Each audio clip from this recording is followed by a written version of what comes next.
I am now standing on the opposite side of the monument. Check this out.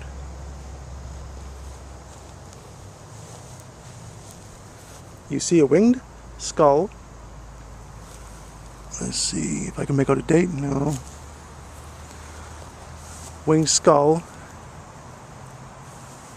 Okay, now watch this.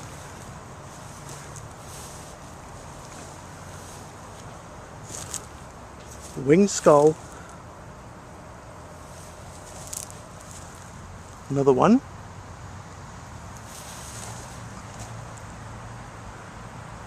Okay. Now behind this one, we move up to the winged cherub. Next to that, winged skull.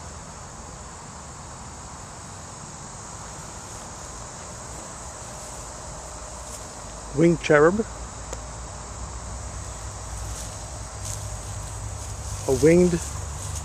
Another winged cherub.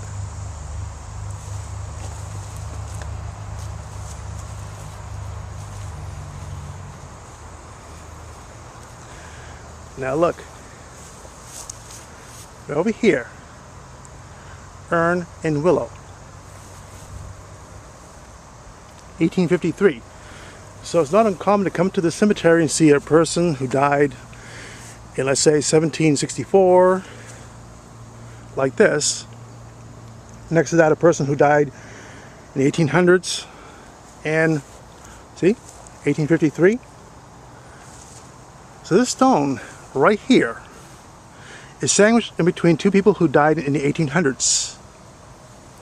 Okay, so you go further down, and it's not uncommon to see a stone like this, not too far from those stones. And here is a person who died 1717.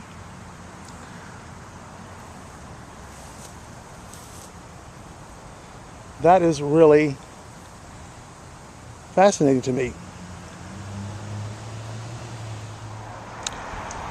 There's a tribute to Jacksons.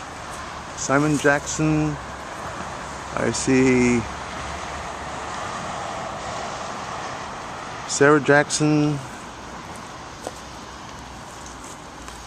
So, as you can see by looking at this,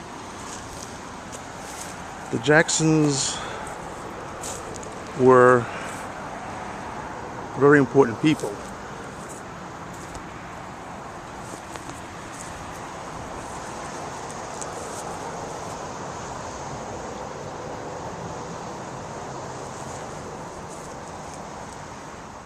Sadly, the writing is illegible. It looks cool.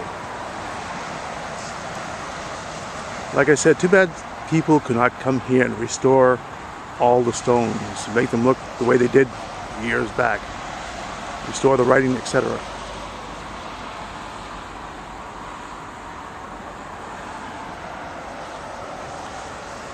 But I must admit, they did a wonderful job on the cemetery. Really, really great. Here is a very old tomb.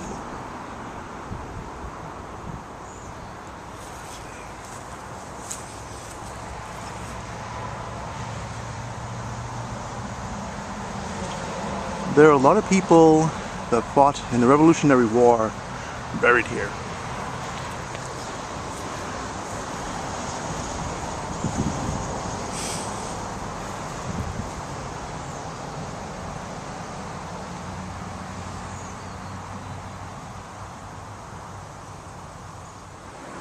Here is another old tomb.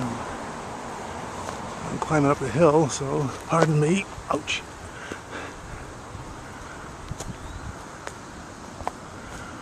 I don't know how well you can see the stone, but on it is a willow that means sorrow. The date on it is 1810.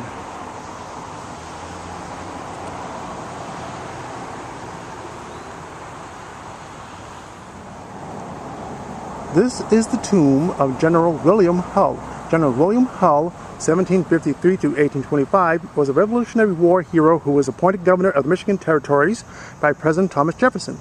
During the War of 1812, Hull led an unsuccessful invasion of Canada and surrendered Detroit to the British without a fight.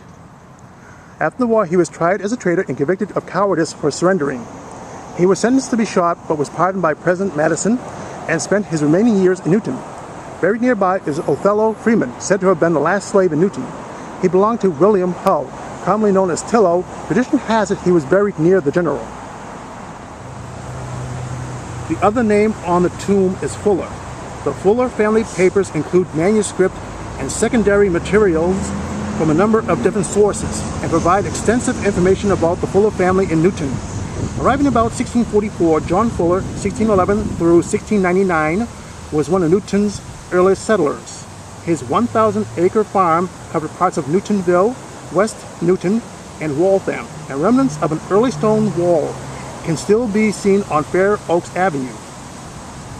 Another Fuller farm, the nucleus of which was given to Joseph Fuller, 1652 through 1740, by his father-in-law, Edward Jackson, at the time of his marriage to Lydia Jackson, is now the site of Newton North High School.